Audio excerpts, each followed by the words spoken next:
So we have a very interesting development when you have to look at late Friday night when it comes to Pakistan cricket. Already after the end of the ICC World Cup, we have been seeing a lot of changes within the setup. And now it has claimed one major scalp. PCB chairman Zaka Ashraf has resigned. Yes, this is the latest development that we can confirm that Zaka Ashraf has resigned. He's given his resignation to the caretaker Prime Minister Anwar ul Haq Kakkad, and because of that now Pakistan cricket is in a state of massive flux. The changes that are there in the PCB is very hard to comprehend at this point in time.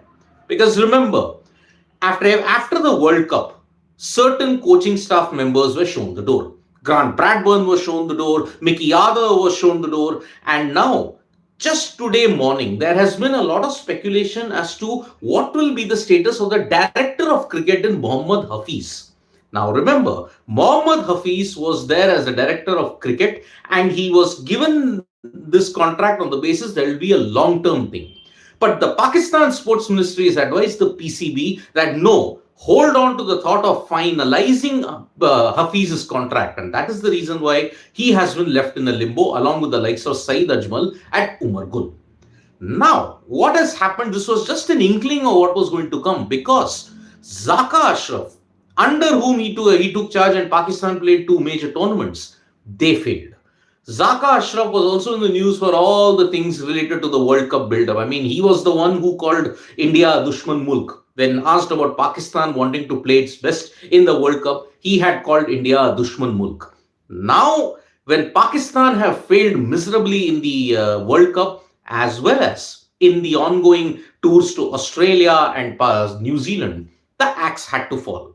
But no one expected that the chairman of the PCB had to tender his resignation and say, okay, I was working for the betterment of Pakistan cricket. This is the quote that he's told most of the news outlets that are there.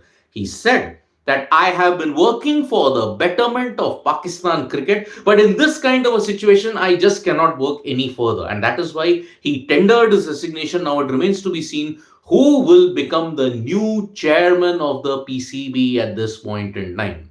So, very interesting details coming in from Pakistan that the chairman of the PCB, Zaka Ashraf, has resigned.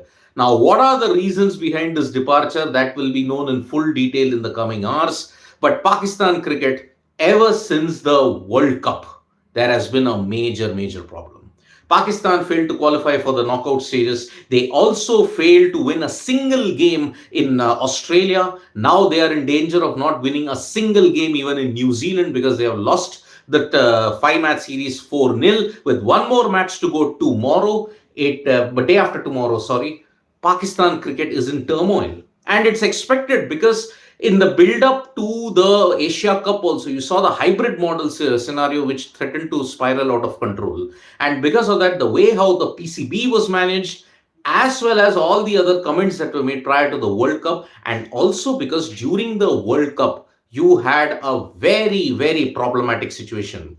The revolving door policy that is there in the PCB, where players, administrators just don't last, is a huge conundrum. And now in 2024, Pakistan have not won anything since October, November. Now even their board is in a state of flux. What's going to happen for the PSL? What's going to happen to Pakistan cricket? It remains to be seen now. And as a lot of our family members are pointing out, it is good that he left. Zakaria in particular, it is good that he left because of him. Pak team is a flop. Ramiz Raja is the best option.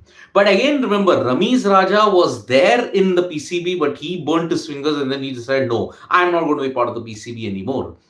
All the other former cricketers, whoever wants to take up the poison chalice of Pakistan cricket, good luck to them because it is going to be an uphill task to rebuild Pakistan cricket's credibility and also because of the form that is there. Remember, Babar Azam stepped down now. Shaheen Shah Afridi in his new tenure has gotten off to an absolutely horrendous start. And Shan Masood, who's back in the test match scenario, even he is undergoing a bad patch indeed. So Pakistan, last 6 months, not having, what a lofty, how a difference of 6 months can make. They were number 1 ranked ODI team. They then flopped miserably in the Asia Cup. They flopped in the World Cup. They did not do well in Australia. They have not done well in New Zealand. And that is why, from the lofty highs of number one now, you're now right at the bottom, and the PCB now does not have a chairman. Who will be the new chairman? That it remains to be seen now. But yes, Zaka Ashraf is no longer part of the PCB. He's not the PCB chairman anymore. Let's see how the caretaker PM nominates the new PCB chairman now. Because remember, any appointment that does go through the PCB has to be rubber stamped by the government. So that's why this is going to be a very interesting next couple of days in the making. Thank you so much, folks, for joining us for this update. We'll be back with more from Sports Today. Tap the bell icon so you know when we go live. And don't forget, we're on Facebook, Twitter, and Instagram as well. Stay tuned. Bye bye.